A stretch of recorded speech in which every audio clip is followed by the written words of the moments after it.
আসসালামু আলাইকুম everyone, welcome to জান্নাত কুকিং চ্যানেল। আজ আমি নিয়ে এসেছি বিস্কুট রেসিপি। একটি ডিম ও ময়দা দিয়ে এত সুন্দর বিস্কুট তৈরি করা যায় ভাবাই যায় না। আশা করছি বিস্কুট রেসিপিটা সকলেরই ভালো লাগবে। তাহলে বিস্কুট বানাতে চলে যাই। নিয়েছি খোসা ছাড়িয়ে একটি ডিম, হাফ কাপ চিনি। ডিম আর চিনি দুটা ভালো করে বিট করে নেব, যাতে চিনিটা গলে যায়। চিনি দানা থাকলে বিস্কুট ভালো হবে না। চিনিটা খুব ভালো করে গলাতে হবে। চিনিটা আমি গলে নিয়েছি। এখন দিয়ে দিব ভ্যানিলা এসেন্স। দিয়েছি কোয়ার্টার চামচ ভ্যানিলা এসেন্স। এটা শুধু ডিমের গন্ধ যাতে না লাগে, না দিলেও চলবে। দিয়েছি 1 টেবিল চামচ গুঁড়া দুধ। উপকরণগুলো ভালো করে মিশিয়ে নেব। দিয়েছি 1 টেবিল চামচ রান্না করা সাদা তেল। এখানে বেশি তেল ব্যবহার করব না। দিয়েছি স্বাদ মতো লবণ। দিয়েছি 1.5 কাপ ময়দা। 1 কাপ ময়দা মিশিয়ে নেব। তারপর বাকি ময়দাটা দিয়ে দেব।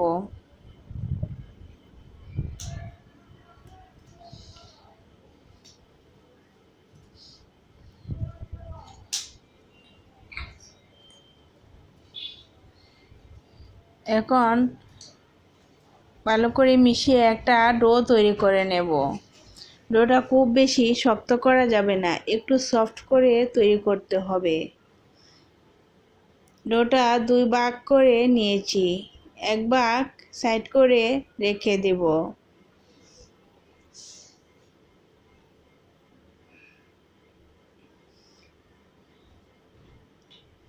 আরেক ভাগ এর মধ্যে দিয়েছি 1 টেবিল চামচ কোকো পাউডার। ডোর সাথে ভালো করে মিশিয়ে নিচ্ছি। কোকো পাউডারের পরিবর্তে কফিও দেওয়া যাবে। কফির পাউডারটা দেওয়া যাবে, কোনো সমস্যা নেই। ডোর সাথে কোকো পাউডারটা ভালো করে মিশাতে হবে। আমার মিশানো কমপ্লিট। ডোটা খুব সফট হয়েছে। সফট করে ডোটা তৈরি করতে হবে, শক্ত করলে বিস্কিট হবে না। এখন ছোটো ছোটো 2 কালারের 2টি ডো থেকে ছোটো ছোটো মার্বেলের মতো করে গোল শেপ দিয়ে কিছু বল তৈরি করে নিয়েছি। এখন কফি কালার বলের সাথে সাদা কালার বলগুলো ম্যাচ করে নিচ্ছি। এরকম সাথে তিনটা দিয়ে এরকম চাপ দিয়ে ভিতর দিকে ঢুকাতে হবে। তারপর হাত দিয়ে মোট করে বিস্কিটটা তৈরি করতে হবে।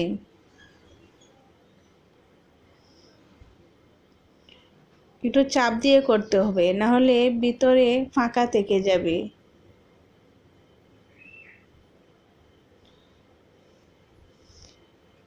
আমি দেখিয়ে দিচ্ছি যে এভাবে তৈরি করতে হবে। হালকা চাপ দিলেই বিস্কুটটা কত সুন্দর হয়ে গেছে। এরকমভাবে সবগুলো বিস্কুট তৈরি করে নিয়েছি। বিস্কুটগুলো দেখতে খুব সুন্দর। বিস্কুটগুলো এখন চুলায় বেক করে নেব।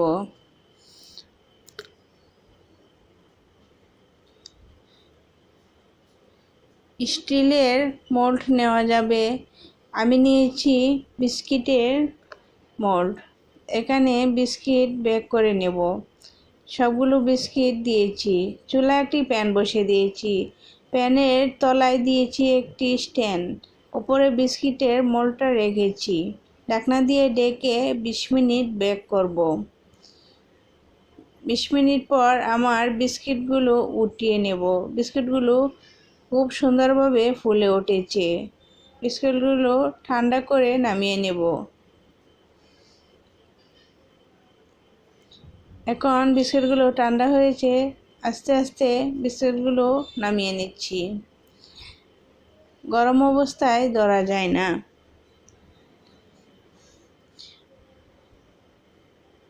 বিস্কিটগুলো খুবই সফট হয়েছে।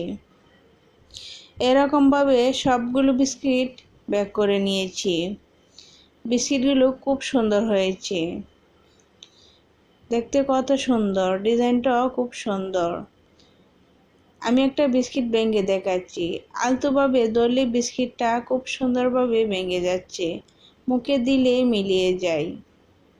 আশা করছি আমার রেসিপিটা সকলেরই ভালো লাগবে। ভালো লেগে থাকলে প্লিজ সাবস্ক্রাইব করে নিন পরবর্তী ভিডিও পাওয়ার জন্য। আল্লাহ হাফেজ।